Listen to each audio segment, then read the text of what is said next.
tingkat iman kita semakin kokoh, iman kita semakin dewasa di hadapan Tuhan. Lewat permasalahan, lewat pencobaan, lewat ujian, di situ kita akan melihat sekuat apa kita, semampu apa kita, sedewasa apa kita di dalam Tuhan. Nah, apa cara kita? Bagaimana kita memikirkan supaya kita mampu dan kuat bertahan di dalam Tuhan? Yang pertama adalah kita harus menerima setiap kesulitan, pencobaan dan persoalan adalah bagian dari kehidupan kita, ya. Menerima setiap masalah, persoalan, pencobaan itu bagian dari hidup manusia. Karena selama kita hidup, ya, kita pasti ada masalah, kita pasti toalan. Jadi kita terima. Arti menerima ini, orang yang menerima bahwa pencobaan, permasalahan adalah bagian hidup.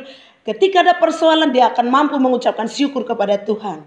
Bukan ketika hanya berkat saja datang, dia mampu bersyukur kepada Tuhan. Tetapi sekalipun pencobaan, masalah, dia masih tetap bisa mampu datang kepada Tuhan. Menyampaikan segala beban persoalannya dengan ucapan syukur kepada Tuhan.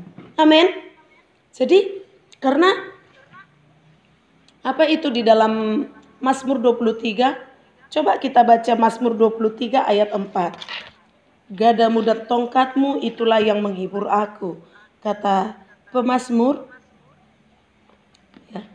Mazmur 23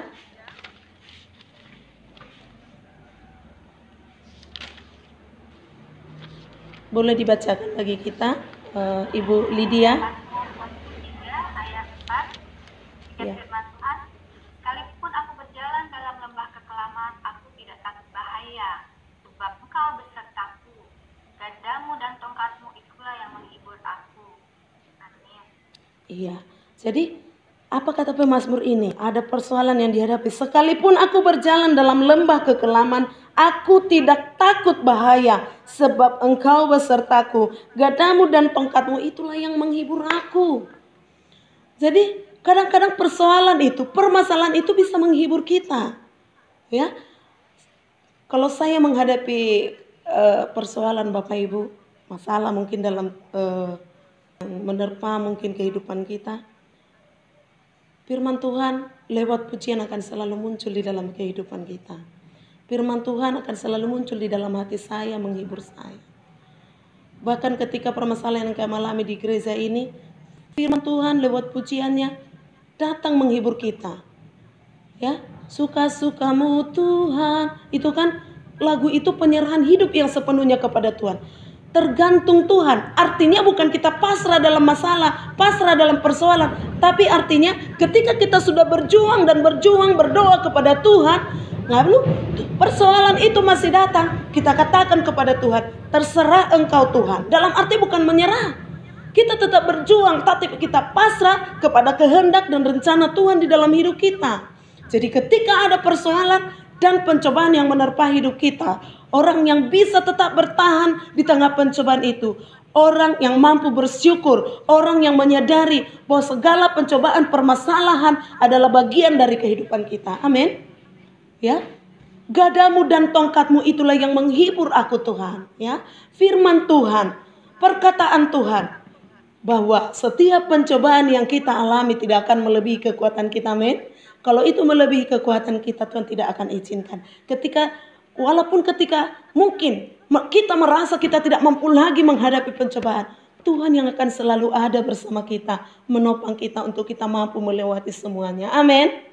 Haleluya. Nah, prinsip yang kedua yang boleh kita miliki supaya kita tetap mampu bertahan di tengah pencobaan, mari kita baca. Yang kedua adalah kita percaya bahwa pencobaan yang kita alami tidak melampaui kekuatan kita. Amin. Firman Tuhan tadi dalam 1 Korintus tadi bahwa pencobaan yang kita alami tidak akan melebihi kekuatan kita. Allah kita adalah setia. Ketika Tuhan memberikan pencobaan, maka Dia akan memberikan jalan keluar. Amin. Filipi 4 ayat 13 dikatakan, segala perkara dapat kutanggung di dalam Dia yang memberikan kekuatan kepadaku. Perkara persoalan, permasalahan, kesulitan kita dapat tanggung karena apa? Kita adalah anak-anak Tuhan. Kita mampu menanggung semuanya bersama dengan Tuhan. Karena itu kita tidak akan lepas dari tangan Tuhan. Jangan kita pernah meninggalkan Tuhan. Sekalipun begitu rumit persoalan yang kita hadapi, begitu berat kita rasakan persoalan yang kita hadapi, jangan pernah tinggalkan Tuhan. Tetap serahkan semuanya ke dalam tangan Tuhan. Tetap datang bersujud di hadapan Tuhan. Karena firman Tuhan mengatakan, segala perkara dapat kutanggung di dalam Dia yang memberikan kekuatan kepadaku. Tuhan akan memberikan selalu kekuatan kepada kita bagi setiap orang percaya yang tetap mampu bersandar dan mengharap penuh kepada Tuhan. Haleluya. Prinsip yang ketiga Bapak Ibu, kita percaya bahwa kita harus menerima segala kejadian yang kita alami sebagai sesuatu yang baik. Ya, ini menerima setiap persoalan ketika datang permasalahan, apakah kita masih bisa menerimanya sebagai sesuatu yang baik? Apakah kita masih bisa berpikir yang positif tentang apa rencana Tuhan dalam kehidupan kita? Itu Tuhan mau dari hidup kita. Ketika datang ujian dan pencobaan itu, kita masih mengatakan bahwa segala sesuatunya ini adalah baik. Semua baik, semua baik. Apa yang telah kau perbuat di dalam hidupku, semua baik, sungguh teramat baik. Kau jadikan hidupku berarti. Amin. Segala sesuatu persoalan itu kita harus menerima semuanya sebagai sesuatu yang baik. Coba kita baca dalam Yeremia 29 ayat 11. Ini juga sudah mungkin ayat yang sering-sering kita dengarkan. Tetapi Tuhan mau teguhkan kembali, ingatkan kembali bagi setiap kita. Yeremia 29 ayat 11. Boleh salah seorang membaca bagi kita? Ibu. Ya, yang firman Tuhan, Yeremia 29 ayat 11. Ya. Sebab aku ini mengetahui rancangan-rancangan apa yang ada padaku mengenai kamu. Demikianlah firman Tuhan, yaitu rancangan damai sejahtera dan bukan rancangan kecelakaan, untuk memberikan kepadamu hari depan yang penuh harapan. Amin. Iya, jadi itu firman Tuhan itu harus kita pegang. Bahwasanya Tuhan merancangkan segala sesuatu yang baik kepada kita.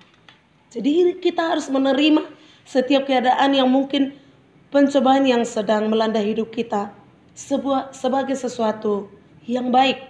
Karena apa? Tuhan tahu. Tuhan bahkan lebih tahu dari kita yang terbaik untuk hidup kita. Tuhan merancangkan segala sesuatu. Tapi kenapa Tuhan mengizinkan? Kalau Tuhan merancang yang terbaik, bukan merancang kecelakaan, kenapa Tuhan izinkan itu terjadi? Supaya kita berpegang teguh kepada Tuhan. Supaya kita tetap mengandalkan Tuhan. Bukan mengandalkan kekuatan kita sendiri, tetapi mengandalkan Tuhan sepenuhnya di dalam hidup kita. Karena apa Bapak Ibu? Kita sendiri tidak tahu apa yang terbaik dalam hidup kita seringkali. Justru Tuhan yang lebih tahu yang terbaik di dalam hidup kita. Dia yang merancangkan. Rancangan yang Dia buat tidak tanggung-tanggung. Tapi dikatakan, tetapi masa depan yang dirancangkan Tuhan, masa depan yang penuh pengharapan. Arti penuh pengharapan ini, walaupun banyak persoalan, yang penuh pengharapan. Harapan kita ke depan. Habis hujan tampak pelangi. Ada janji Tuhan yang berlimpah-limpah. Lewat persoalan itu, lewat permasalahan itu, setelah itu selesai, kita akan raih janji Tuhan ketika kita mampu menerima sebuah persoalan itu, sebuah kebaikan di dalam hidup kita. Ya, jadi ada berkat Tuhan yang menanti-nanti kita. Rancangan pengharapan itu besar, pengharapan masa depan kita. Masa depan yang penuh pengharapan itu artinya masa depan yang baik, masa depan yang berlimpah-limpah dengan segala kebaikan. Mungkin ada juga yang diubah Tuhan, kebaikan Tuhan. Tuhan tambahkan harta-harta yang melimpah, ya, materi yang berlimpah. Tuhan tambahkan anak-anak yang mungkin lebih tinggi pendidikannya dari kita. Jadi itu pengharapan yang penuh. Tuhan tahu manusia merancangkan jalannya, ya. Belum tentu jalan yang terbaik yang kita rancang itu terbaik bagi Tuhan. Tetapi yang terbaik menurut Tuhan pasti terbaik bagi setiap kita. Amin. Jadi 3 prinsip ini Bapak Ibu yang boleh kita pegang di dalam hidup kita, yang juga sudah kami pegang dalam hidup kami.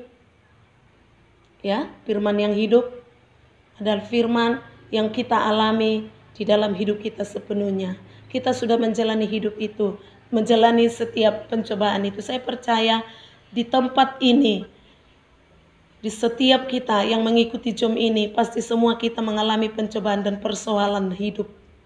Mungkin ada yang sakit penyakit ya, mungkin ada lewat ekonomi, mungkin ada lewat suami, mungkin ada lewat istri, macam-macam.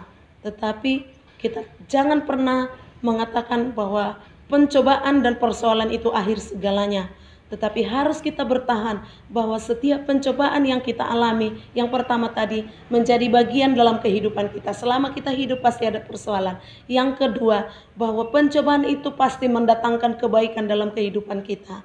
Yang ketiga adalah segala pencobaan itu harus kita menerimanya sebagai sebuah kebaikan dalam hidup kita. Puji nama Tuhan. Firman Tuhan yang sederhana yang boleh saya sampaikan pada pagi hari